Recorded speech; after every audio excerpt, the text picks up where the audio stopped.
Morning, one and all. The topic for discussion for today is laryngeal paralysis. So, first thing is we'll discuss about the muscles of the larynx. So, these are the muscles of the larynx. So, first thing is the abductors, that is the posterior cricoarytenoid muscle, and the adductors are the lateral cricoarytenoid muscle, the transverse arytenoid or the interarytenoid, you call it, and then the thyroarytenoid. So these are the adductors of the larynx, and the tensors, which include the cricothyroid and the ocalis muscles. So these are the muscles. So you can see all these muscles, oblique arytenoids, aryepiglottic folds. So these are the things, the anatomy of the larynx on a whole. So you can see the thyroarytenoid muscle, transverse and oblique arytenoid muscles, and posterior cricoarytenoid muscles and the lateral cricoarytenoid muscle here. So,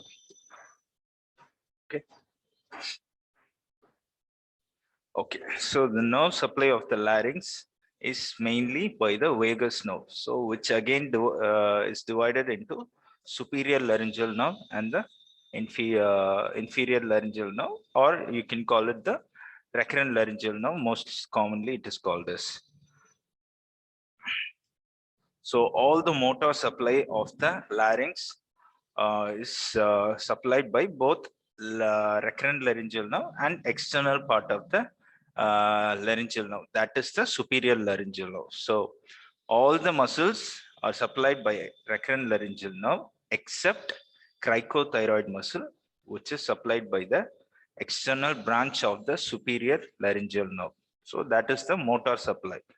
And coming to the sensory supply, the above the vocal cords, it is by the internal laryngeal nerve, that is the internal branch of the superior laryngeal nerve, and below the vocal cords, it is the recurrent laryngeal nerve. So this is the motor and the sensory supply of the larynx.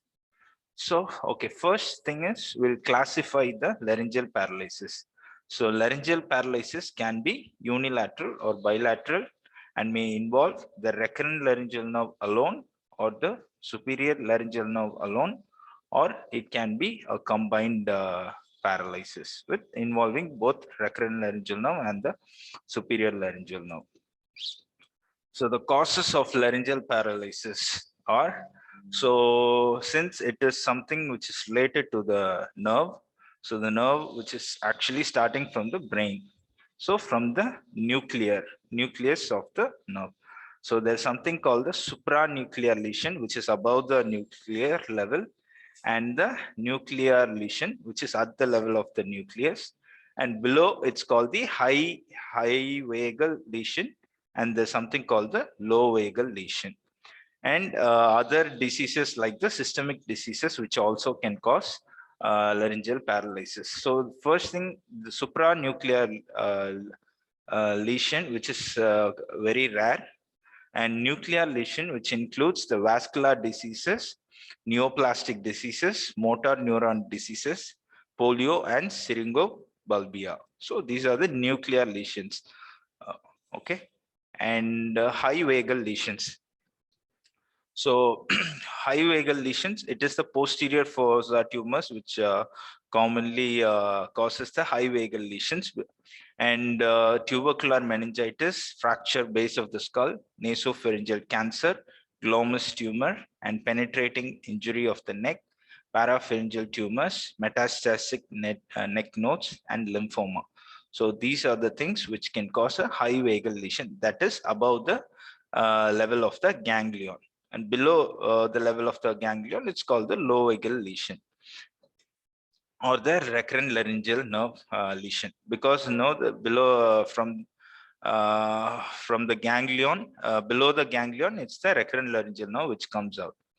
And systemic causes, which includes the diabetes, syphilis, diphtheria, typhoid, viral fevers, and lead poisoning. And other causes are idiopathic. Okay, first we'll go for the vocal cord positions. So Okay. If the vocal cord is exactly in the midline, it's called the median position of the vocal cord. If it is 1.5 millimeter lateral from the midline, it's called the paramedian position. And if it's 3.5 millimeter from the midline, it's called the cadaveric position. So in cadavers, when both the nerves are paralyzed, like are not in use, so it will attain this position, that is the cadaveric position, which is 3.5 millimeter lateral from the midline. And there's something called the partial abduction, so lateralization. So that's 7 millimeter from the midline. And there's something called the full abduction, which is 9.5 millimeter from the midline. So these are the vocal cord positions which we have to know, because in different paralysis of different nerves, like recurrent laryngeal nerve, it can be unilateral or bilateral, and superior laryngeal nerve, it can be unilateral or bilateral. So the vocal cord assumes a different position. So we need to know the positions first. Okay.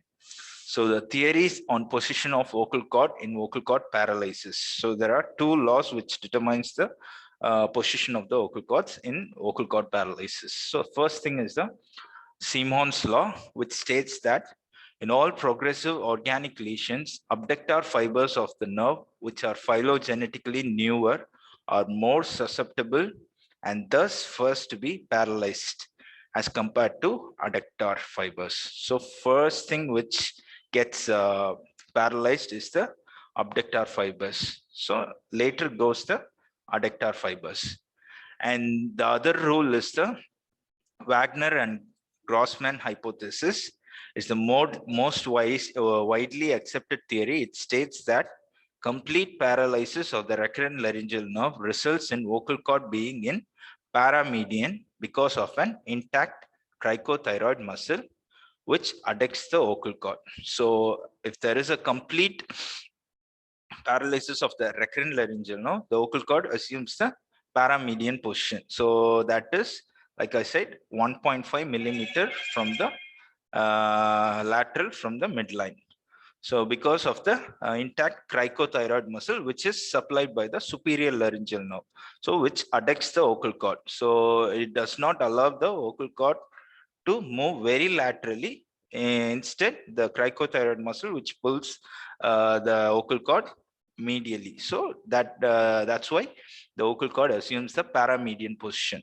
So when the superior laryngeal nerve is also paralyzed, the vocal cord will be in the intermediate or cadaveric position because of the loss of the adductive force. So that's why in dead people where both recurrent laryngeal nerve and superior laryngeal nerve action is not there, the vocal cord remains in the cadaveric position, which is 3.5 millimeter from the midline.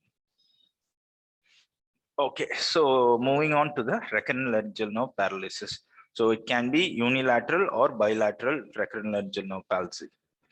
So first thing is unilateral.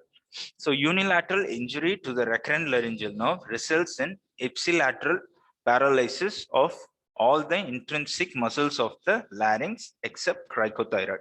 So since like we discussed earlier, all the intrinsic muscles of the larynx are supplied by the recurrent laryngeal nerve except cricothyroid, so which is supplied by the superior laryngeal nerve. That is, the external branch of the superior laryngeal nerve is supplied to the cricothyroid muscle. So when there is a unilateral paralysis of the recurrent laryngeal nerve, the vocal cords assume a median or paramedian position and does not move laterally on this deep inspiration. So like we discussed earlier, in Wagner and Grossman hypothesis, the vocal cords thus remain in median or paramedian position because of the cricothyroid muscle, which is supplied by the superior laryngeal nerve. So what are the clinical features in a case of unilateral recurrent laryngeal nerve palsy? So first thing is the patient will be asymptomatic. In most of the cases, the patient will be asymptomatic because it's just mere lateral, it just lateralized, that is in the paramedian position. So sometimes there can be a change in voice. The voice in unilateral paralysis gradually improves. Why? Because of the compensation by the healthy cord. So the normal cord, what exactly it does is it compensates. So since the paralyzed cord is in the paramedian position, the normal cord moves and compensates the gap. So that's why the voice usually gradually improves. So the treatment here, generally, there is no treatment required. If at all, if the problem is much higher, you can do a lateralization thyroplasty. So you can do the, you can lateralize the cord because it's in the paramedian position. Okay, the causes of the recurrent laryngeal paralysis. So the low vagal or the recurrent laryngeal. So like I said, low vagal trunk, which is the below the ganglion level. So that's basically the recurrent laryngeal nerve. So there are two different types. So because the course of the recurrent laryngeal nerve is different on either side. So on the right side, it is different. On the left side, it is different. Thing is, the recurrent laryngeal nerve, it's a branch of the vagus nerve. So in the right side, what exactly it does is, so the nerve, it winds around the subclavian artery, and then it just comes upwards. So that's why it's called the recurrent. So it is going and coming up. So that is the reason why it's called the recurrent laryngeal nerve. So right side, it winds around the subclavian artery and comes up.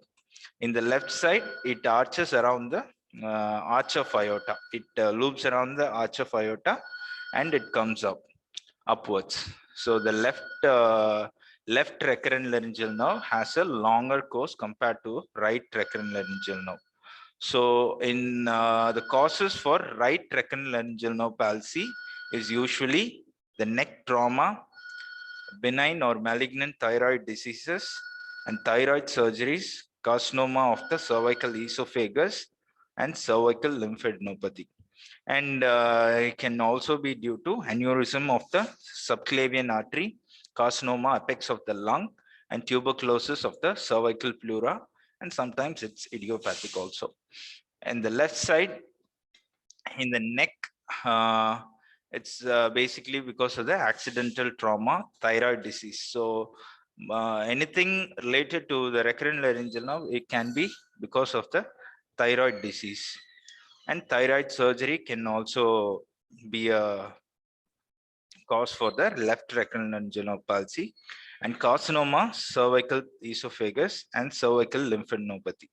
So in the mediastinum, the causes for recurrent laryngeal nerve palsy includes bronchogenic cancer, carcinomothoracic esophagus, aortic aneurysm, mediastinal lymphadenopathy, enlarged left auricle, and intrathoracic surgeries, and can be idiopathic also. So causes for both, so paralysis of both the recurrent laryngeal nerves, that is the right and the left. It can be because of the thyroid surgery, carcinoma of the thyroid, cancer, cervical esophagus, and cervical lymphadenopathy. Okay, bilateral abductor palsies. One second.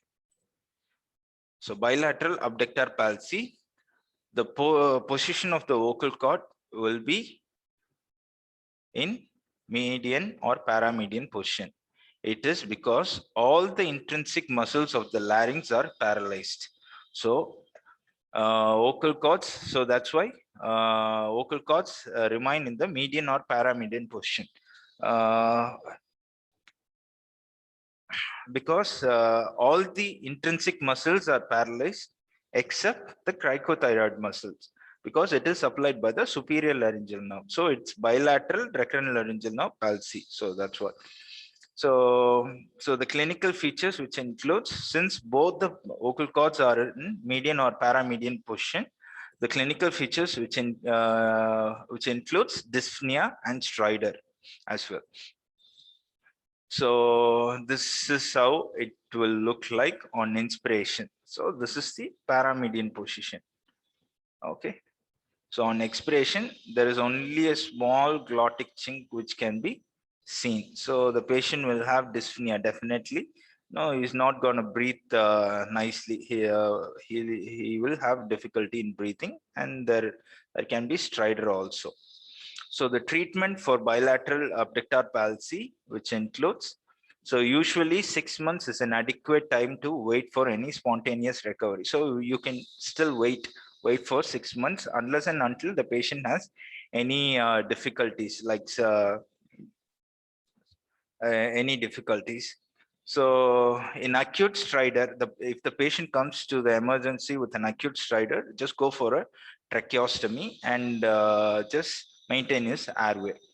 If the patient does not want tracheostomy, following option can be considered. That is, you have to do surgeries on the vocal cord. So that is called the lateralization of the vocal cord.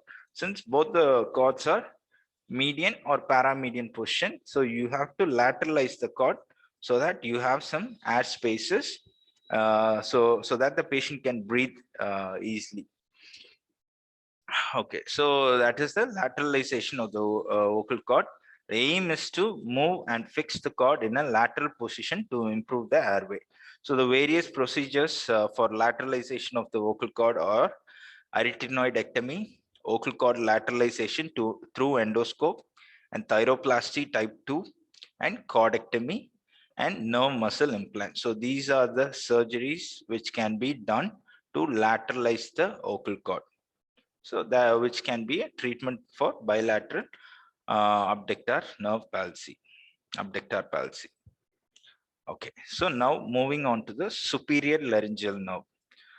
So superior laryngeal nerve, the motor supply is only through to the cricothyroid muscle. So if there is a unilateral superior laryngeal nerve palsy, so there is paralysis of the cricothyroid muscle and ipsilateral anesthesia of the larynx above the cord. So the sensory supply for superior laryngeal nerve, that is the internal branch of the superior laryngeal nerve which has the sensory supply. So that lies above the vocal cord. So if there is a unilateral paralysis of superior laryngeal nerve, there it will be like the paralysis of the cricothyroid muscle and ipsilateral anesthesia of the larynx above the vocal cords. So the causes can be thyroid surgeries, thyroid tumor, and diphtheria. So most common causes. And clinical features, which includes weak voice with decreased speech, anesthesia of the larynx on one side, and occasional aspiration. So these are the clinical features for a unilateral superior laryngeal nerve palsy. So the laryngeal findings. So once you put a video laryngoscope or a ideal mirror to see the laryngeal condition, so the glottis, the vocal cord will assume an askew position. So the anterior commissure is rotated to the healthy side. So that's the askew position of the glottis. And shortening of the vocal cord with loss of tension, and vocal cord appears wavy. So it has lost its tension and there is shortening. So it will appear wavy. So what happens is there will be flapping of the paralyzed vocal cord. So vocal cord sags during inspiration. So when the patient inspires, so the vocal cord goes down. When the patient expires, the vocal cord goes up like a bulge. So that's that's the condition of the unilateral superior laryngeal nerve palsy for the vocal cord. And if it's a bilateral superior laryngeal nerve palsy, which is an uncommon condition, both the cricothyroid muscles are paralyzed along with the anesthesia of the upper larynx. So the causes, which includes accidental trauma, diphtheria, cervical lymphadenopathy, any neoplastic diseases. So clinical features, which includes both the vocal cord paralysis, which occurs, anesthesia of the larynx, cough, choking fits, and weak and husky voice. So these are the clinical features for bilateral superior laryngeal nerve palsy. So the treatment, which includes tracheostomy with a cuff tube and an esophageal feeding tube. So both the airway and the foot pipe has to be uh, intervened with a tracheostomy and a feeding tube, respectively. And you can do an epiglottopexy, which is an operation to close the laryngeal inlet to protect the lungs from repeated aspiration. Since the patient will have a repeated aspiration, so that's the reason why the patient has cough. So since the food enters into the larynx, he has cough. So since in order to protect that, so you can do an epiglottopexy. So you tie the epiglottis behind and close the laryngeal inlet. So it is a reversible procedure, meaning you can always revert back into normal position. So combined or complete vocal cord paralysis. So that is recurrent and superior laryngeal nerve palsy, both together. So it can be unilateral or bilateral. So in case of unilateral combined combined vocal cord palsy, there will be paralysis of all the muscles of the larynx on one side except interarytenoid, because it also receives an intervention from the opposite side. So one side completely, the superior laryngeal nerve and the recurrent laryngeal nerve is completely gone, but the interarytenoid muscle which has the innervation from the opposite side also. So that is, so the causes for thyroid causes for unilateral combined, that is complete vocal cord palsy, is mostly thyroid surgery. So anything related to the vocal cord recurrent laryngeal nerve or superior laryngeal nerve palsy is mostly because of the thyroid surgery. And lesions of the nucleus ambiguus, which may lie in the medulla, posterior cranial fossa, and jugular foramen or parapharyngeal space.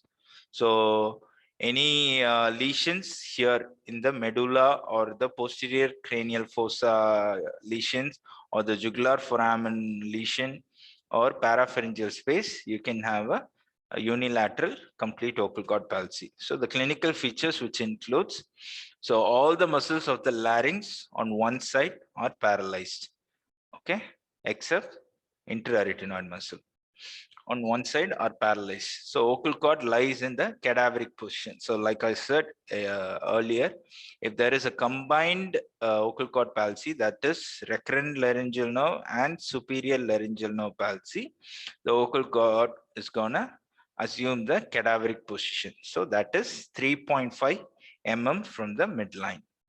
And glottic incompetence results in hoarseness of voice and aspiration of liquids.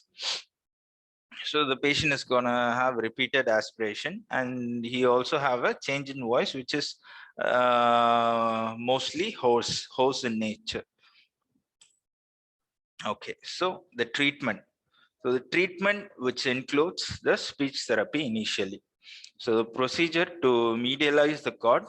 So since the vocal cord is in the cadaveric position, so that is like this. So it has assumed and got fixed in the cadaveric position. So you have to medialize the cord to the midline, towards the midline. So the aim is to bring the paralyzed cord towards the midline so that the healthy cord can meet it.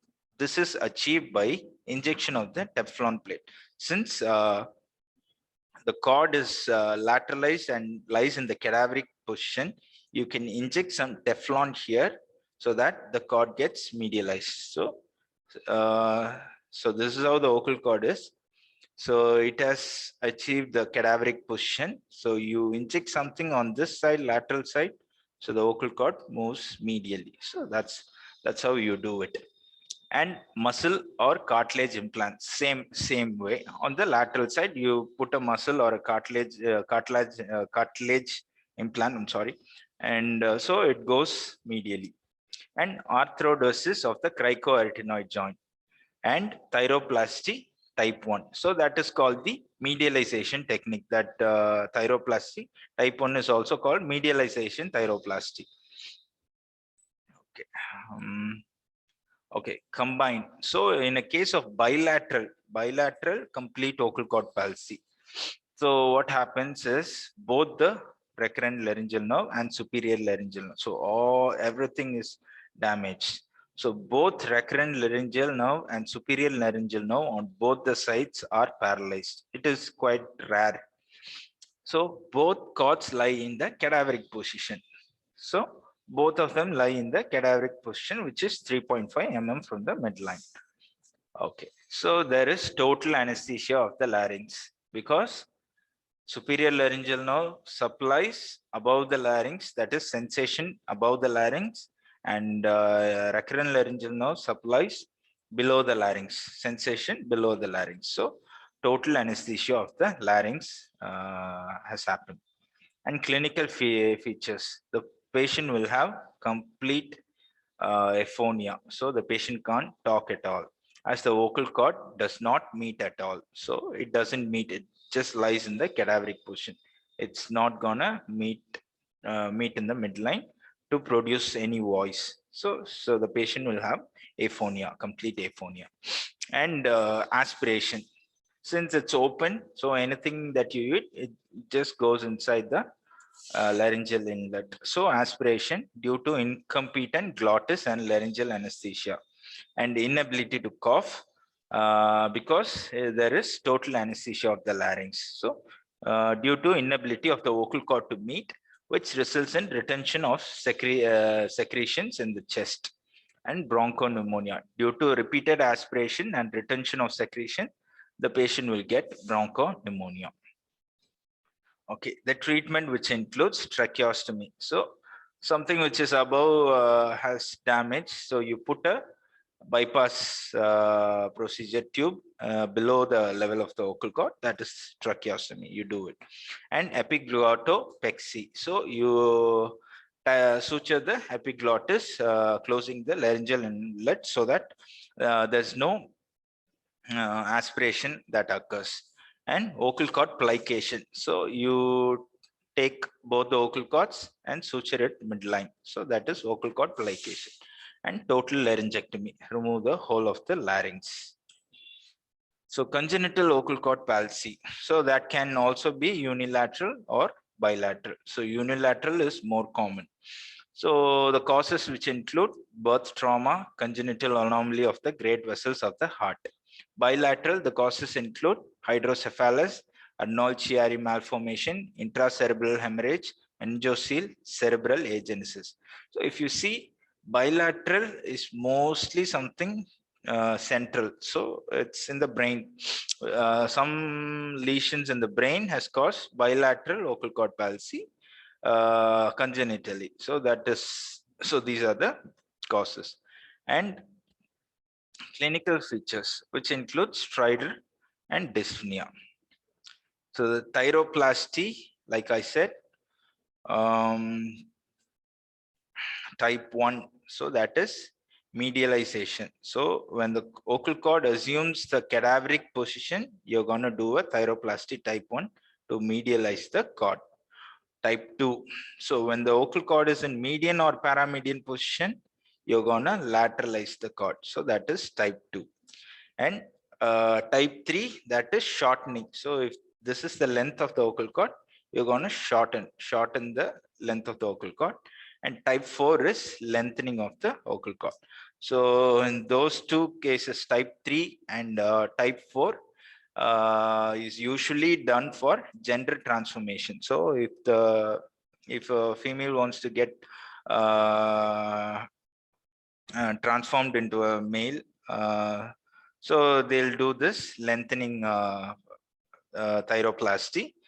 And type 3 is for puberphonia.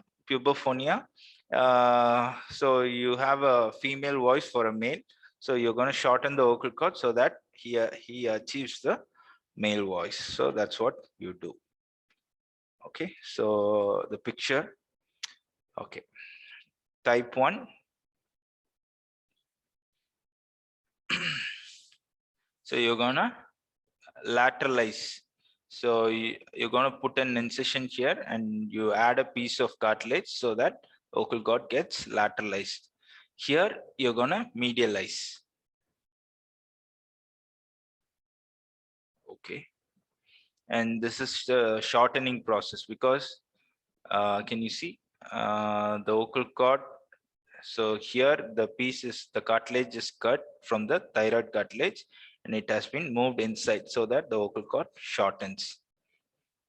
The other one is suturing the thyroid and the cricoid cartilage, which actually lengthens the vocal cord. Okay. Thank you.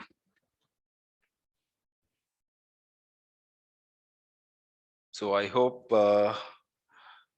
you would have got a overall idea of laryngeal palsy. Okay, thank you. Thank you very much.